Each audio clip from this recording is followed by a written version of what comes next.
Welcome back to Fast Money. We are just getting big news on the vaccine front. The CDC just completing its vote on new guidance over who should be first in line to receive a COVID vaccine.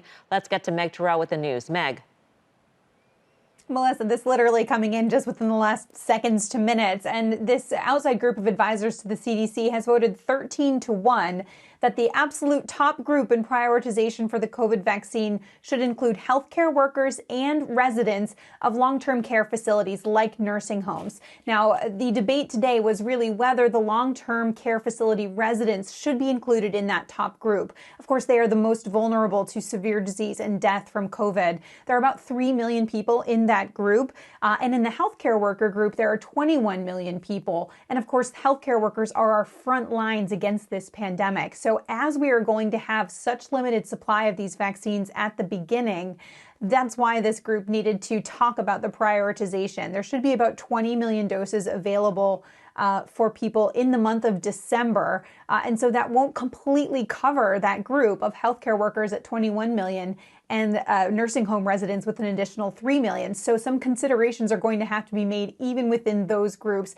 And that will be probably made more on the local level. How will you prioritize within healthcare workers, for example, Mel? But that news coming through, the absolute top list of the priority for the vaccine, healthcare workers and people living in long-term care facilities. Melissa?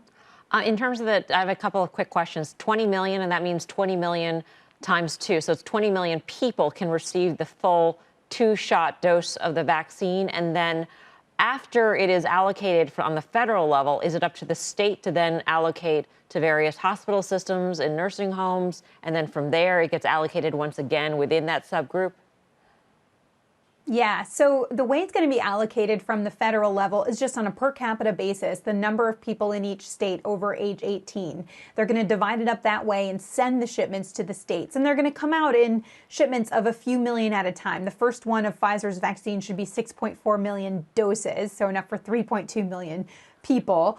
And then within the states, they make their own priorities about where those vaccines will go. And so we're going to be hearing a lot more about that over the coming weeks as the states get their plans in order and we learn about this complicated process of this vaccine making its way out. But this is the recommendation from the CDC's advisory committee about how the priorities should be set. And then the states can do what they want to do. They don't have to follow these recommendations, but it is to try to give guidance.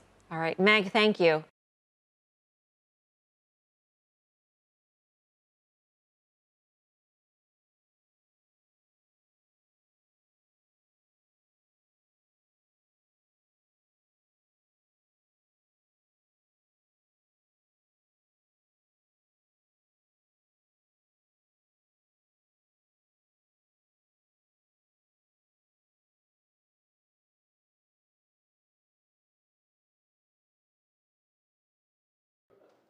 Shepard Smith here. Thanks for watching CNBC on YouTube.